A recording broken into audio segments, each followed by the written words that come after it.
Opening day 1977. Once again, Philadelphia showman Bill Giles had provided a splash of color. In the locker room, the Philadelphia Phillies prepared to play their part in the festivities, while Giles' featured performer got ready at the airport. The first ball would be delivered by Pat Mulhern, Parachute Man.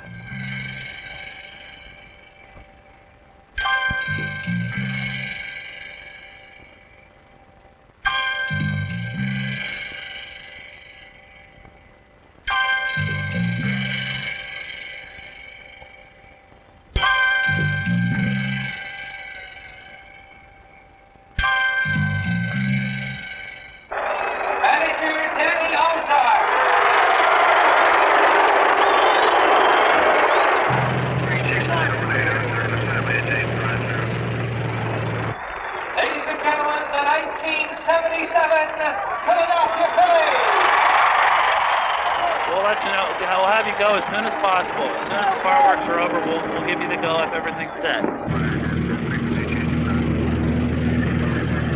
Right over there. See it? Where is this turkey? We can now see the stadium. We're making our approach toward the stadium. Go ahead. Start in. Look out. Is this the right one? Bringing in the first ball will be Parachute Man.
For the first time in 25 years, Philadelphia took the field as a favored team, admired by all for its versatility. There were superstars like Steve Carlton and his serpentine curveball, and young comers like Larry Christensen and his no-nonsense fastball. On offense, a Polish oak named Greg Luzinski could relaunch the ball violently in the opposite direction. When it came time to track down a drive, Gary Maddox gently cradled everything that stayed in the park. At third base, magical Mike Schmidt had hands that were quicker than the eye. Larry Boa made things look easy at short and threw seeds to first. The standard for starting was high, but new second baseman Ted Sizemore measured up with guile and toughness. Behind the plate, Bob Boone was in charge, a leader who knew how to take matters in his own hands.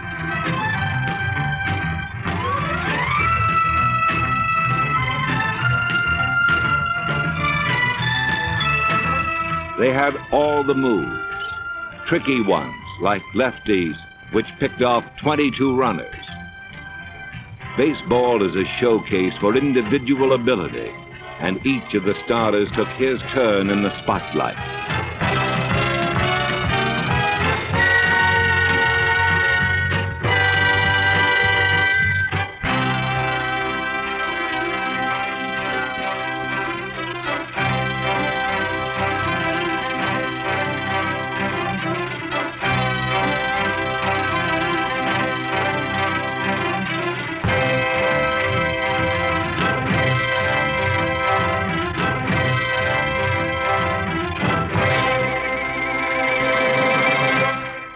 While there was just one word for the talent, a favorite maneuver required timing and team play.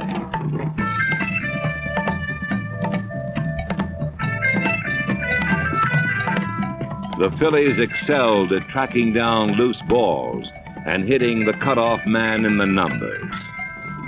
Larry Boa moved out to meet the ball, balanced and ready for a quick pivot and throw home. Bob Boone blocked the plate while reaching for the ball, and then swept back for the tag. Philadelphia had what it took, but who could account for the strange things that were to happen early in the season?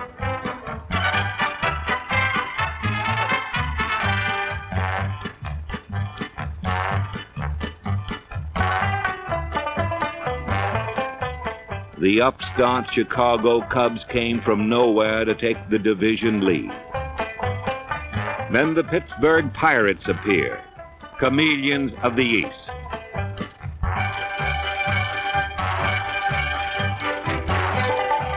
They were the style setters, color coordinated and confident, while Philadelphia fiddled.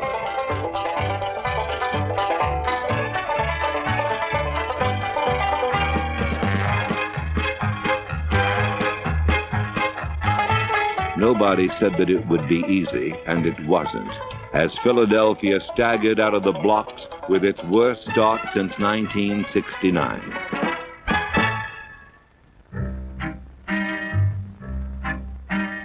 When things go wrong, paranoia sets in. Could villains be plotting against the team? Umpires are the men in black. Bearers of bad tidings. Manager Danny Ozark felt moved to discuss the situation.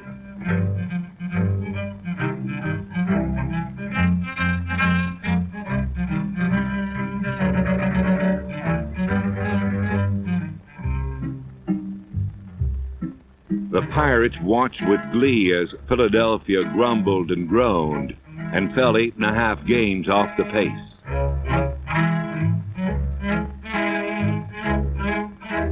But the people who knew them best were not worried. It was simply a matter of time. Every night in a runway behind home plate, the ground crew watches the game. Often they are joined by a friend from upstairs in a white shirt and tie.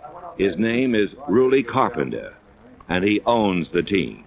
You know, the last 2 games, I think Maddox has swung the bat better than he has all year.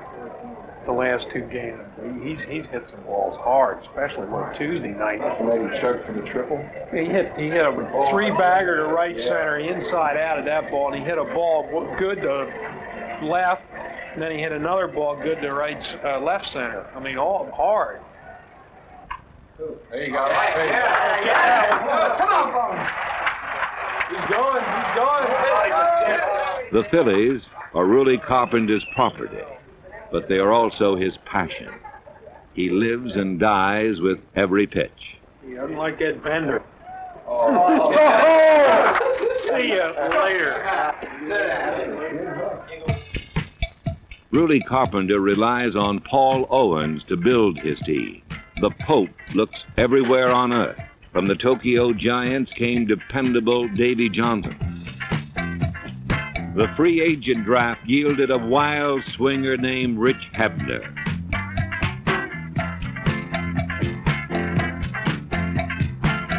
Hebner's gravedigger stroke was bizarre, but effective, and he took over at first base. However, Owens' most important acquisition arrived from St. Louis hours before the June 15th trading deadline. Bake McBride stepped in and solved Phillies' leadoff problems. McBride knew how to get on base and chase down a fly. He was Pope Paul Owens' Steal of the Year. Suddenly, all the pieces seemed to fit. Shake and bake was the missing ingredient, and the time had come for a move to the top.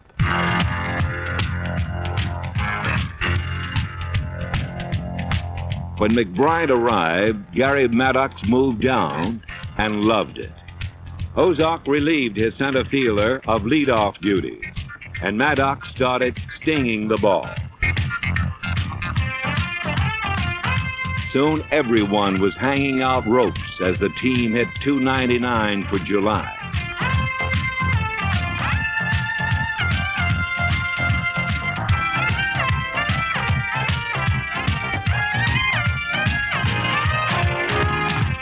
Base hits meant runs now that twin burners roamed the base path. It was either run or get trampled. Even old pro Jim Cox joined the race to the plate. This was a team born to run. After 2 months of frustration, they were ready to get down and dirty.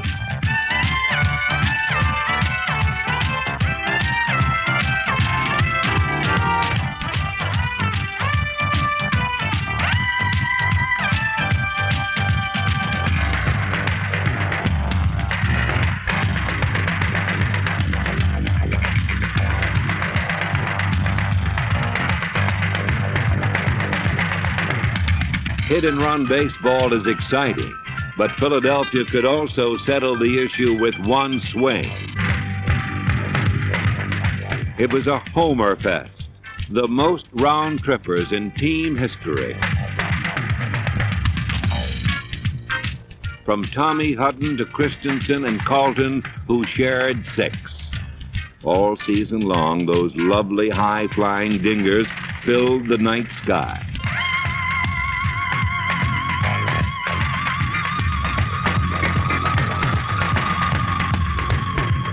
But the grandest moment belonged to the lidless man. Against Cincinnati, Larry Bowa lived the single hitter's fantasy.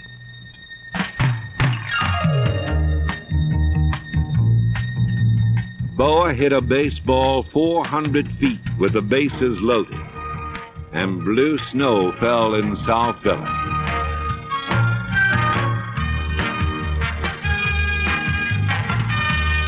A standing ovation lasted until Bowa reluctantly accepted his reward. The Phillies roared through July like flash fire. Ted Sizemore drove home Jerry Martin with a game winner as Philadelphia swept the Dodgers and took over first place in the East. Now, to hold on and have some fun. What better place than Veterans Stadium, where you never know what will happen next?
In mattress stacking or baseball, everybody has to help.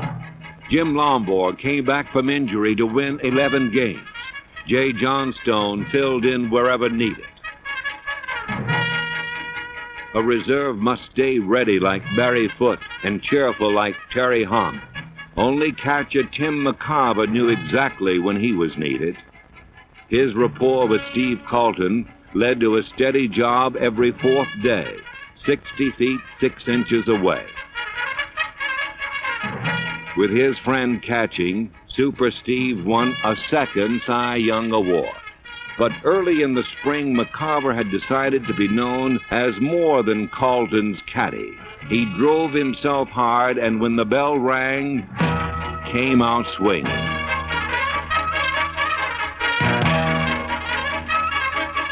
While catching Carlton, McCarver hit .336 and gave his all on every play. I swear to God, I hit the bat! Interference! Hit the bat over the plate! I hit the bat, Judge! If I'd have seen you hit the bat, I'd have called he's right in the batter's box. You never making it up? You know I ain't saying you're making it up. I swear to God, I hit the bat! Let me take it. It's very obvious. You can hear the... Oh, it wasn't. I just tried to call it. He was right in the batter's box. Him, if I'd have seen it, I'd have called. Look at my hand. Okay, the play's already called. Let's go now, Tim. We gotta go. Okay, but do you believe that he hit the... I'm saying you're lying. I gotta call the way I see it. Okay. That's all I want to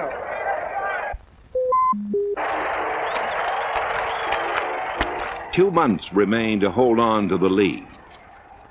2 out. Gotta go on a base hit now. Get out, Larry. Games began to crackle with intensity. Hey! Hey!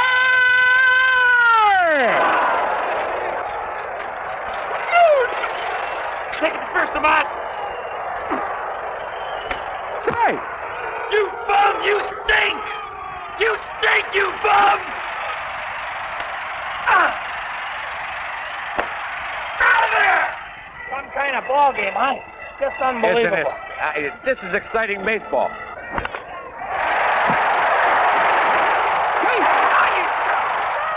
I got it! Close, man! Go get it, JJ! Back outside!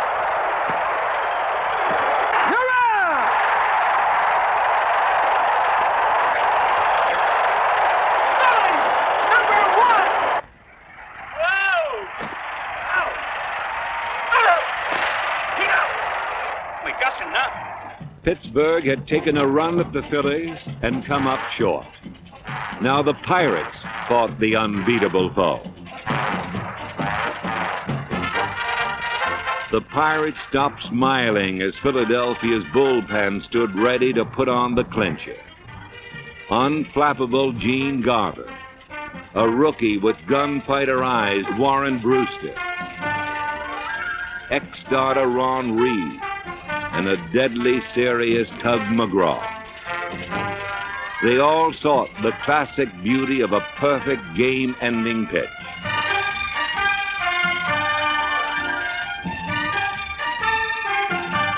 The bullpen saved 45 games.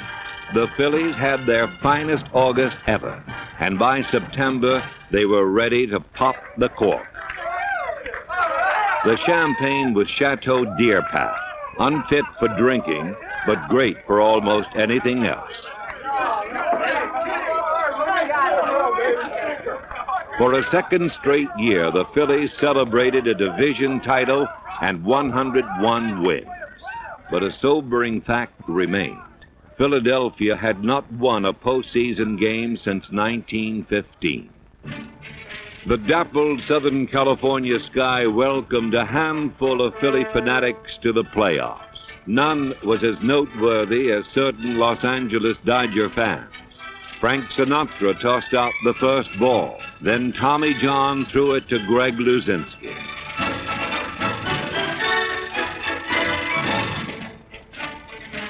Bull parked the ball in Pasadena, and Philadelphia took a 4-0 lead. Then, as the sun set behind the Hollywood Hills, Los Angeles launched a counterattack. The Dodgers loaded the bases, and up stepped Ron Say. who had ended the game in an 0-for-31 slump.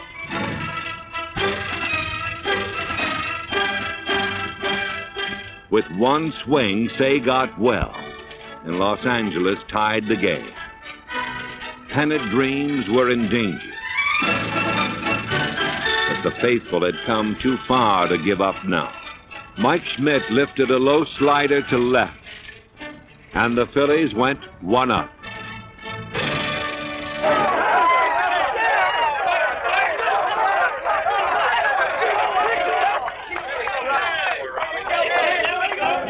That's the one you needed, man.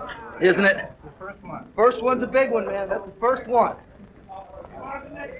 Tomorrow win, and then we can have a nice plane trip home. But a sweep in L.A. was not to be. The next night, lightning struck again. A second grand slam tied the series at 1, and the scene shifted to jam-packed Veteran Stadium. Game 3 began with a controversial play. It had all started with the Phillies' favorite maneuver. Gary Maddox hitting the cutoff man and Bob Boone blocking the plate to perfection. Another angle reveals that Steve Garvey still hasn't touched home plate. The Dodgers led 3-0 before Bert Hooton had some problems of his own.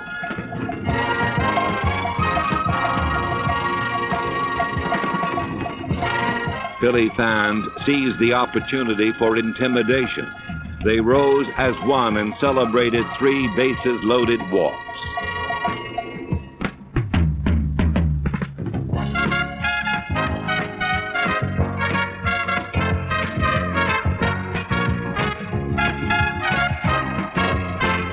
Hooton was hooted off the mound. And the next time Los Angeles tried to score, Boone put on a tag that left no doubt.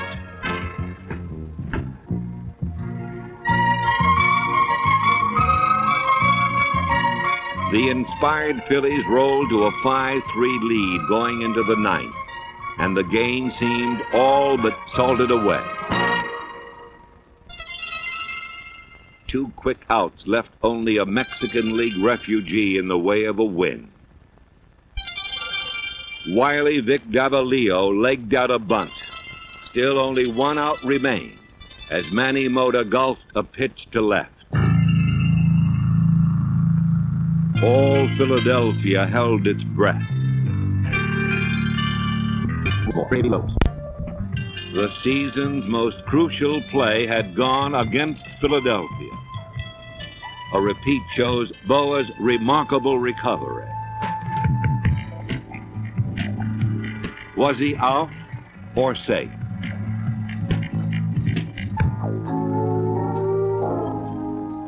All that really mattered was loss number 2. The next night, conditions were as dreary as the mood.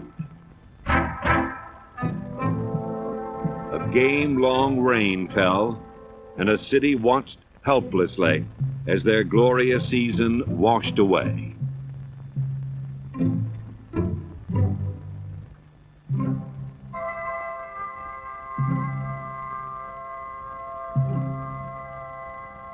We got beat.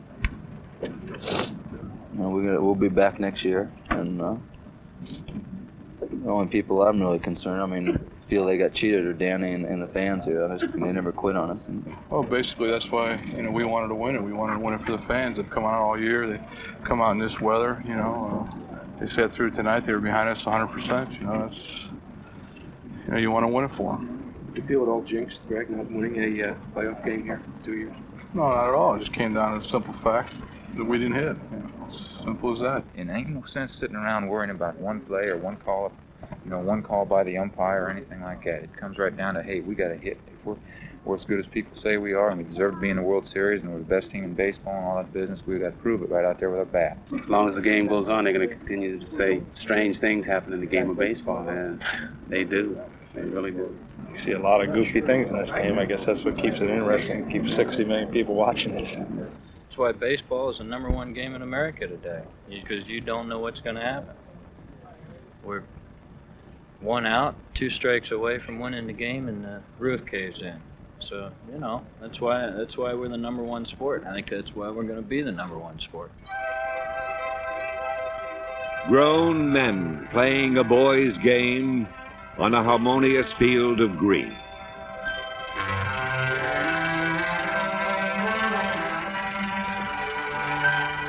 Baseball is grace and power.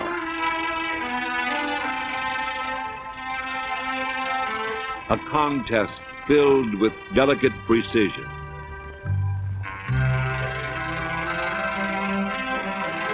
Twice, the Philadelphia Phillies have come to the brink of greatness. This potential remains with proven veterans and developing youngsters like Randy Lurch.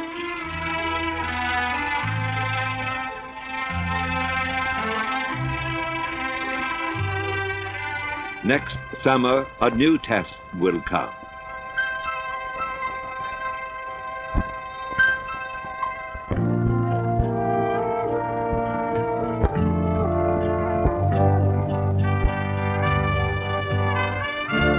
This is Major League Baseball, and these are the Philadelphia Phillies, a team with some unfinished business.